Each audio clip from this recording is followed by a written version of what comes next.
शंकरपुर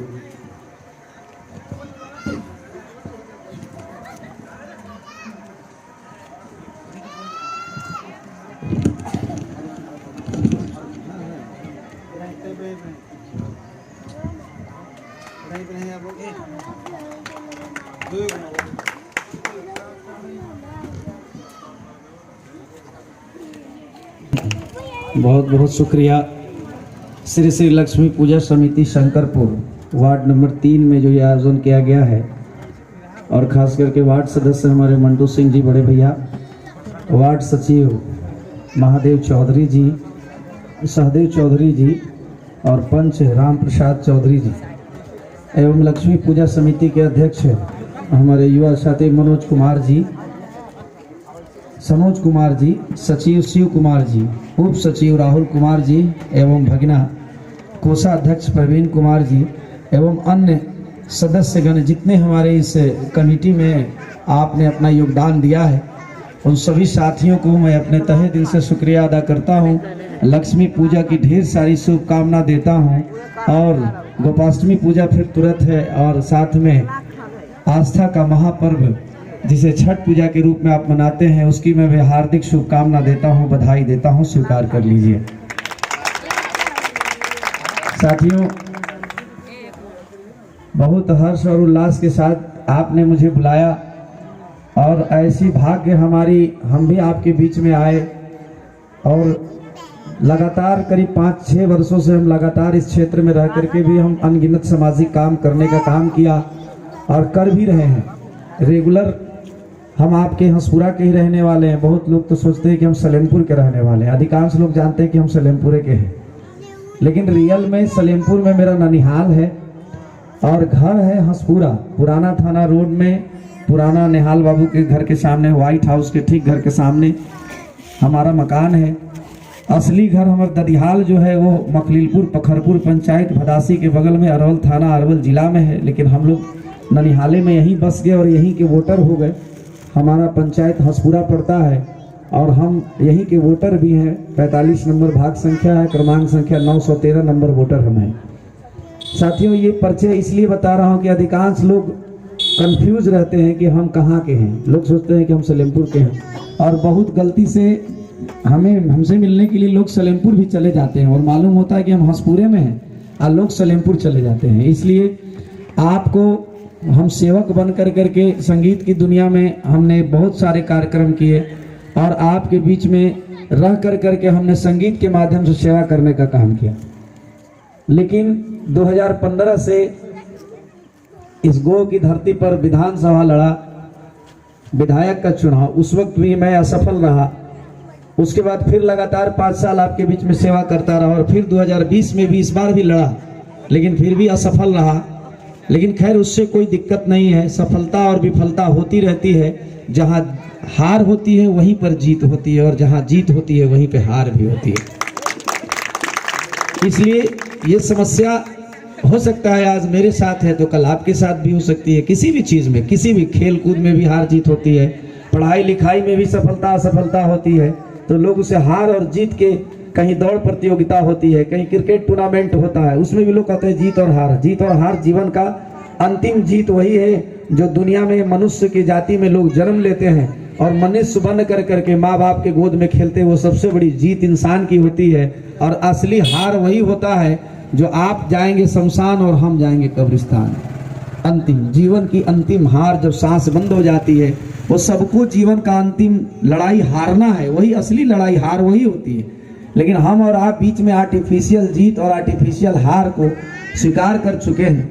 इसलिए मैं मोहम्मद इकलाक खान अभी से भी आप सभी युवाओं को यही प्रेरणा दूंगा कि हमने अपने जीवन में संगीत की दुनिया में आपके हंसपुरा की धरती से होकर के पूरी दुनिया की धरती पे ना जाने कितने देशों में मैं जाके सिर्फ बैंजो बजा करके और अपनी कला को बेच करके आपका, अपने समाज का और इस क्षेत्र का नाम रोशन करने का काम किया संगीत की दुनिया में। और उसके बाद राजनीति की दुनिया में आया तो मैं बहुत जगह गया हूँ, बहुत सारे ठोकर भी खाया, बहुत सारी कठिनाइयाँ भी झेला, इसलिए बहुत कुछ सीखा भी हूँ और सीख भी रहा हूँ। दुनिया में जब तक आप जिएंगे तब तक कुछ न कुछ आपको सीखने को ही मिलेगा, तो सीख भी रहे हैं। तो आप सभी युवा साथी जो आपने इतना अच्छा कार्यक्रम किया है, मैं माँ लक्ष्मी से दुआ करता हूँ, इल्तिजा करता हूँ, परवरदिगार से, अल्लाह से दुआ करता हूँ कि आप दिन दुगना रात चौगुना आपका हो और आपके घरों में लक्ष्मी की अवरंपार भर जाए और आप दुनिया में नाम कमाएं। ऐसी हम अपनी तरफ से कामना करते हैं, ईश्वर से प्रार्थना करते हैं युवा साथी। और आपसे एक आग्रह और करेंगे कि जिस तरीके से आपने इतना अच्छा मोहब्बत और अखलाक के साथ, प्रेम के साथ आपने जो ये कार्यक्रम का आगाज किया है, उसी तरीके से आप शांति से जो भी कार्यक्रम आप इस जगह पे कराए हैं, चाहे वो संगीत का काम हो, डांस का कार्यक्रम हो, जो भी हो, उसको आपस में त्रुटियां होती रहती है। जैसे हाँ, घर में माता बहन खाना बनाती हैं तो बर्तनों का ढेर लगा रहता है, हड़िया बर्तन जिसको कहते हैं। हड़िया बर्तन अपने में ढनढनाता है तो माता बहन निकाल के फेंकना न दे हथी, सब बाहरी तो सरिया के रखा हथी। तो वैसे ही अगर आपस में नाच गाना हो या त्रुटि भी हो तो हो जाती है, आपस में युवा साथी उलझ जाते हैं, तो उसको वहीं तक सीमित करके ख़त्म करने की ज़रूरत है। उसको आगे की ओर रंजिश को बढ़ाने की ज़रूरत नहीं है। और संगीत का कार्यक्रम ये सब कराने से क्या होता है कि समाज में जो भी हमारे अंदर की जो द्वेष की भावनाएं हैं वो ख़त्म होती है और हम एक दूसरे से प्रेम की भावना से जुड़ते हैं। यही एक बहाना है। हम उज्जवल भविष्य की आपका कामना करते हैं और राजनीति की दुनिया में हम आए, हम एक सोशल वर्कर हैं। हम फिर हो सकता है चुनाव जीवन रहेगी तो लड़ेंगे, आएंगे, समीक्षा होगी, हो सकता है, लेकिन उसके पहले हम कहीं भी जाते हैं तो आपको ये अपनी बात जरूर बताते हैं कि हम उतने बड़े नेता नहीं हैं कि हम आपको बहुत सारा रुपया, बहुत सारा पैसा, बहुत सारा चंदा व्यवस्था हम कर देंगे, क्योंकि हम तो खुद गरीब कलाकार हैं। कलाकार गाना बजाना कर करके लड़ाई लड़ा, अनगिनत लोगों को लोग कोरोना काल में फोटो खिंचवा के मास्क बांट रहे थे, लेकिन हम लोगों को दवाई खिला रहे थे, हॉस्पिटल पहुंचा के जान बचा रहे थे। ये आपने देखा भी है। तो हमारे पास बहुत सारा पैसा का व्यवस्था नहीं है, लेकिन जो व्यवस्था है उस चीज को आपको भी मालूम होना चाहिए कि हमारे क्षेत्र में एक समाज सेवी आदमी भी है जिनके पास ये सारी सुविधाएं हैं, जो आप उसका लाभ उठा सकते हैं। चुनाव जीतना हारना अपनी जगह पे है। हम तो सेवक बन के आपका आए तो सेवक बन के ही रहेंगे, चाहे आप मुझे चुनाव जिताओ चाहे न जिताओ, उससे कोई फर्क नहीं पड़ता है। क्योंकि काम करने वाला आदमी को काम की चिंता रहती है और दाम लेने वाला आदमी को खाली दाम की चिंता रहती है, वो बिजनेस करते हैं। आज की डेट में राजनीति बिजनेस बन चुकी है। तो हमारे पास सबसे बड़ा सुविधा व्यवस्था जो है, हम आपके दुख के साथी हैं। दुख का साथी मतलब कि अगर आप बीमार पड़ जाएं, आपको अगर हॉस्पिटल की जरूरत पड़ जाए। हम शंकरपुर के भी एक भाई को पता नहीं कौन थे, पासवान जी थे या क्या, लॉकडाउन में उनको भी हम यहाँ से गाड़ी भेज करके भिजवाए थे, उधर करपी तरफ कोई थे, हाँ यही नहीं शंकरपुर के ही पासवान जी थे ना। देखिए हम सेवा करते हैं, हमको उतना याद नहीं रहता नाम भाव, हम लिखते नहीं है ना डायरी में, हम नोट करते हैं, क्योंकि सेवा का प्रचार अपने आप होता है, मुझे करने की जरूरत नहीं है। हम यहाँ पे आए हैं तो आपको बोल दिए कि उनको भी उनका फोन आया था कि लॉकडाउन में गाड़ी नहीं मिली थी विधायक जी, और हमारा बड़ा दिक्कत हुई थे। हमने ठीक है, हम गाड़ी यही जावेद भाई का मुस्लिमाबाद वाला गाड़ी था, बेलोरो लाल वाला, उसको भोर में, उसमें भी तेलपा में पकड़ लिया था पुलिस 3 बजे भोर में। फिर हमने फ़ोन करके उनको थाना प्रभारी जी से बोला कि भाई हमारे लोग हैं और दुख की घड़ी में लोग जा रहे हैं, उनको जाने दिया जाए, तो उनको मैंने छुड़वाया। तो ये कार्यक्रम, ये कार्य हमारा 12 मास चलता है, एक दिन नहीं। तो ईश्वर न करे, अल्लाह न करे कि आप कभी बीमार पड़े। अगर आप पढ़ते भी हैं तो आप एक बार इखलाक भाई को याद करें। अगर आप ईश्वर न अल्लाह न करे आप एक्सीडेंट करें, अगर आप कर जाते हैं या कोई भी कर जाता है, तो आप उसी वक्त आप हमको 12 बजे रात में भी अगर बताएंगे तो हम निश्चित रूप से आपको मदद करेंगे। यहाँ तक कि अपना एम्बुलेंस भी आपको भेजेंगे और एम्बुलेंस भेज करके आपकी जान बचाने की हर पल प्रयास करेंगे। ये नहीं सोचिएगा कि अब मरने वाला, गिरने वाला गिर गया, बेहोश हो गया तो उसका अपना कोई नहीं है। उसका अपना कोई नहीं भी रहेगा तो 1 लाख खान ले जाकर उसकी जीवन बचाता है। क्या आपने देखा है कि नहीं देखा है? फेसबुक पे देखा था ना, लॉकडाउन में लवारिस आदमी गिर के मरे जा रहे, मर गए थे वो, लेकिन उनको मैंने जिंदा किया कि नहीं किया। लोग कोरोना काल में अपने भाई से लोग हाथ नहीं मिलाता था बाहर से आने के बाद, लेकिन 1 लाख बेटा आपका भाई लोग को अपने हथेली में ले कर करके, और उनको हम पटना ले जाके हॉस्पिटल में जीवन देने का काम, मैंने ईश्वर ने जीवन दिया लेकिन जरिया हम बने उनको वहां तक पहुंचाया। तो इसलिए ये सेवा मेरा 12 मास चलता है। तो आपसे इल्तजा यही होगी कि अगर आप पटना PMCH भी जाते हैं और कोई जनरल बीमारी से, सीरियस मरीज नहीं, जनरल होता है, जैसे अब हमारा पेटे में दर्द हुई थे, बड़ी दिन से परेशानी देखवाई थी, ठीक ना हुई थे, तो 1 लाख बेटा को संपर्क आप कीजिए।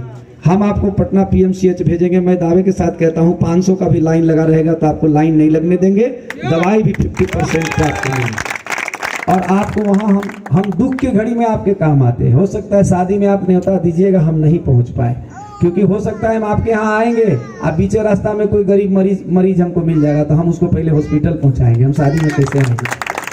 तो इसलिए हम क्षमा चाहते हैं। लेकिन दुख की घड़ी में अगर आप हमको याद कर लीजिएगा तो सारा दुनिया का काम छोड़ के हम अपना रुपया पैसा लगा के भी आपके पास आएंगे और आते हैं और हॉस्पिटल तक पहुंचाते हैं, इलाज अपने पैसे से कराते हैं।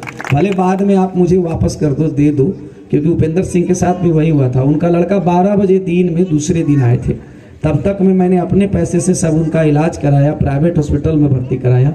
और वो आदमी आज जिंदा है, यही जैतपुर स्कूल के टीचर हैं, वो कनाप रोड में रहते हैं।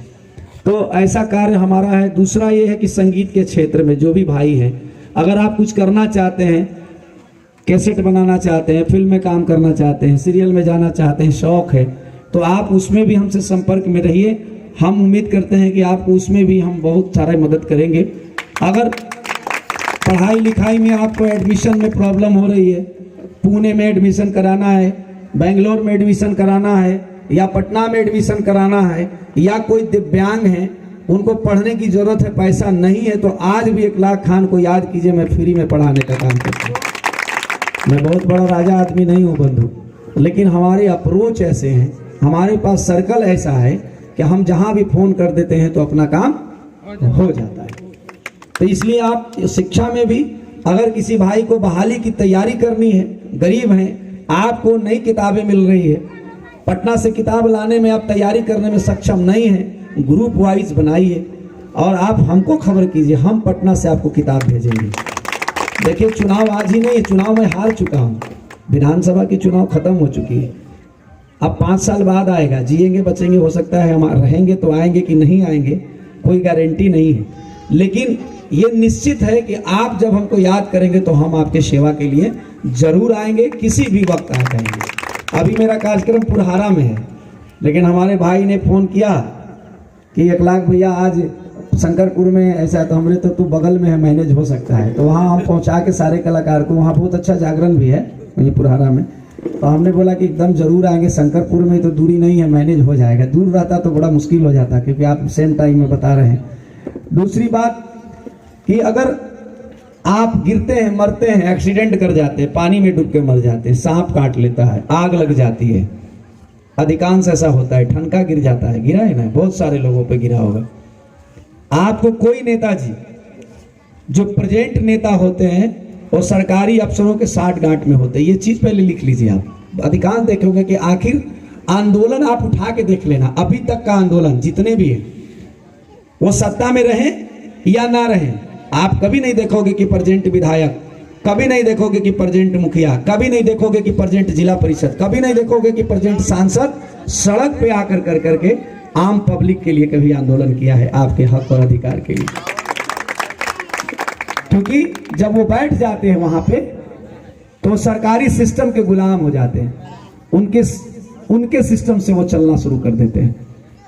तो मैं आपसे वादा करता हूं, और मैंने किया भी, अभी हाल में देखा ना कि आपने पटेल चौक पर मैंने जाम किया था एक दलित लड़के के लिए, तो ऐसा नहीं था कि हम किसी जात के पक्ष में किए थे, कुछ लोग उसको हमारी जात से जोड़ रहे थे, तो हमने उन ऐसे साथियों को बोला कि भाई मैं कोई यादव विरोधी नहीं हूं, मैं कोई पंडित का विरोधी नहीं हूं, मैं कोई दलित का चाहने वाला नहीं हूं, हम सर्वजन कल्याण काम करने वाले इंसान हैं, हम सर्वजन काम करना चाहते हैं और जानते हैं। हमने कभी भी उस आंदोलन को किसी यादव के विरोध में नहीं किया, बल्कि हमने एक गरीब दलित को हत्या कर दी गई, उसको न्याय दिलाने के लिए और सरकारी मुआवजा दिलाने के लिए हमने आंदोलन किया, न कि किसी परिवार को टारगेट करने के लिए।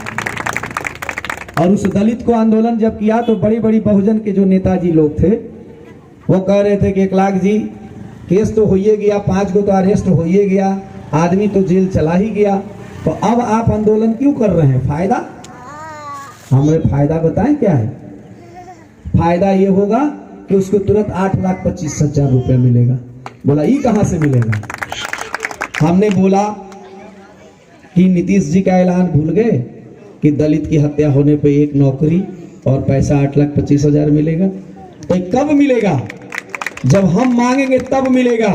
ये पदाधिकारी लोग कभी भी आपको बुला के पैसा नहीं देंगे। आप लिख लीजिए, आपको उस पैसे के लिए पोस्टमार्टम रिपोर्ट तक का इंतजार करना पड़ता है कि नहीं करना पड़ता है? और वही बड़े नेताजी लोग के लोग अगर रोड पे गिर जाए, सांप काट ले, पानी में डूब के मर जाए, ठनका गिर जाए, तो तुरंत चेक मिला है कि नहीं मिला है? बताइए आप लोग। तो ऐसे साथी से मैं आग्रह करता हूं कि आप 1 लाख खान को याद कीजिए, आपका भी हैंड टू हैंड 1 लाख खान चेक दिलाएगा, और नहीं तो रोड पर जाम कर करके चेक जबरदस्ती छीन के सरकार से लाएंगे।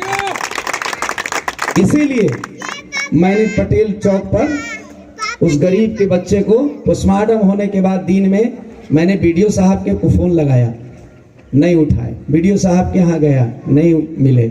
सीओ साहब से बात किया, सीओ साहब बोले कि हत्या पर तो कोई पैसा ही नहीं, 1 लाख जी। हमने अच्छा, हम चुप हो गए।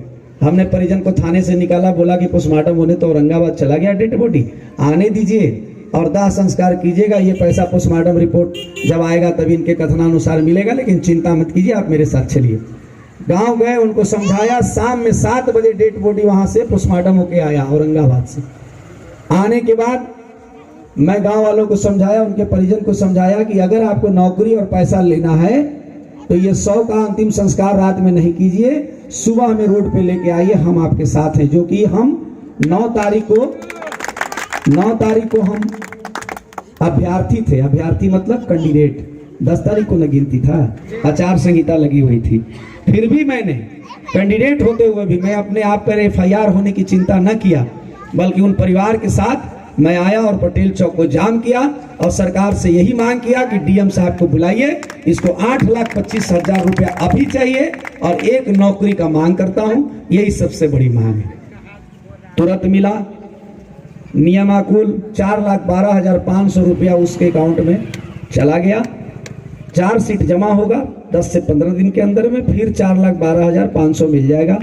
उसके बाद नौकरी का सारा पेपर आ गया है, डीएम साहब के यहाँ उसको मिल जाएगा। तो कहने का मतलब है साथी कि ये जानकारी आपको जरूरी होना चाहिए कि आपके समाज में भी, हंसपुरा का बाजार में भी एक ऐसा सेवक बेटा है जो आपके लिए जीने और मरने के लिए रात दिन तैयार रहता है। तो उस बेटा को एक बार सेवा करने का मौका दीजिएगा, समस्या बताइएगा, समाधान हम कराने की कोशिश करेंगे। ऐसी समस्या हो हमको बताइए, उनका पेपर लाइए, उनकी लड़ाई हम लड़ेंगे। आपको हाईकोर्ट में वकील नहीं है, आपको